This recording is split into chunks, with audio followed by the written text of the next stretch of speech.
उधर ऑस्ट्रेलिया और जापान के प्रधानमंत्रियों के भारत दौरे से पहले चीन में हड़कंप मच गया, जिसकी वजह भारत के प्रधानमंत्री की नीतियां हैं, जिनकी वजह से चीन एक ऐसे चक्रव्यूह में फंस सकता है जिसे तोड़ पाना उसके लिए मुश्किल होगा। क्योंकि उस चक्रव्यूह का नाम क्वाड है।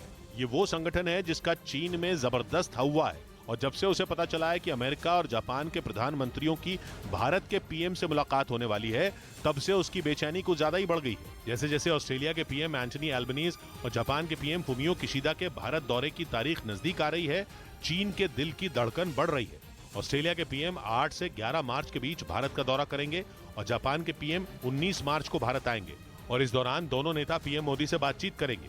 यानी दुनिया के बड़े बड़े नेता लगातार भारत में प्रधानमंत्री से मिलने आ रहे हैं। सूत्र बता रहे हैं कि ऑस्ट्रेलिया, जापान और भारत के पीएम की मुलाकात का एजेंडा चीन होगा, क्योंकि भारत, जापान और ऑस्ट्रेलिया तीनों क्वाड का हिस्सा हैं, जिसे समंदर में चीन की चालबाजियों को रोकने के लिए ही बनाया गया था। और इस संगठन को दोबारा खड़ा करने में पीएम मोदी ने बड़ा रोल निभाया था। ऑस्ट्रेलिया के पूर्व प्रधानमंत्री टोनी अबट ने खुद कहा कि एशिया का ही कोई नेता इस संगठन को सही दिशा में ले जा सकता है, और भारत के प्रधानमंत्री नरेंद्र मोदी में एक क्षमता दिखती है, जिसका सबूत क्वाड को फिर से खड़ा करके उन्होंने दे दिया है। और यही बात चीन के लिए परेशानी बन गई, क्योंकि पीएम की नीतियों का जिक्र करते हुए भारत के विदेश मंत्री एस जयशंकर ये बोल चुके हैं कि शी जिनपिंग ने भारत का भरोसा तोड़ा है, और इसीलिए दोनों देशों के रिश्ते बिगड़े। क्योंकि चीन इंडो पैसिफिक रीजन में राज करना चाहता है, और अपनी ये चाहत पूरी करने के लिए वो भारत को रास्ते से हटाना चाहता है, लेकिन प्रधानमंत्री ने उसका हर दांव फेल कर दिया, क्योंकि उन्होंने दुनिया के सामने बेझिझक होकर अपनी राय रखी। क्वाड में शामिल देशों को उनकी ज्यादातर बातें ठीक लगी, खासतौर पर इंडो पैसिफिक रीजन की सुरक्षा पर ध्यान देने वाली बात। माना जा रहा है कि क्वाड में शामिल देश जल्द ही कुछ बड़े सुरक्षा समझौते करेंगे, क्योंकि चीन ने अपना रक्षा बजट करीब 7% बढ़ा दिया है, जिसके बाद उसकी सेना का बजट $225 बिलियन यानी भारतीय रुपयों में करीब 18 लाख करोड़ रुपए हो गया।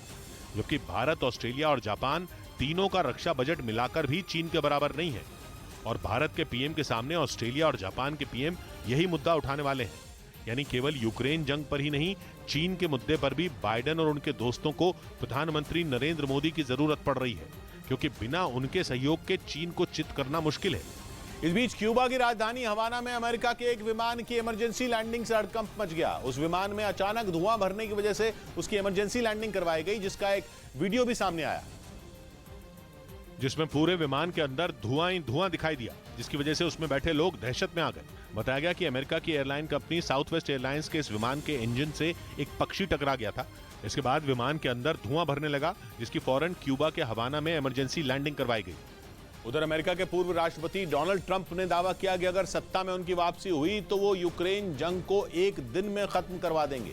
यूक्रेन और रूस की सेना के बीच पिछले 1 साल से भयानक जंग छिड़ी हुई है, और इस जंग में अमेरिका की अगुवाई में पश्चिमी देश यूक्रेन के साथ खड़े हैं। रूस की ताकतवर सेना को रोकने के लिए नेटो के देश उसे लगातार घातक हथियारों की सप्लाई कर रहे हैं, जबकि रूसी सेना ईरान और बेलारूस के साथ मिलकर जेलेंस्की के सैनिकों पर कहर ढा रही है। लेकिन ना तो यूक्रेन हार मानने को राजी है, ना ही पुतिन अपने कदम पीछे खींचने के लिए तैयार दिख रहे हैं, जिसकी वजह से जंग खत्म होने के आसार नजर नहीं आ रहे। इस बीच अमेरिका के पूर्व राष्ट्रपति और रिपब्लिकन पार्टी के नेता डोनाल्ड ट्रंप ने यह दावा किया कि अगर सत्ता फिर उनके हाथ में आई तो राष्ट्रपति बनते ही वो एक दिन में इस जंग को रोक देंगे।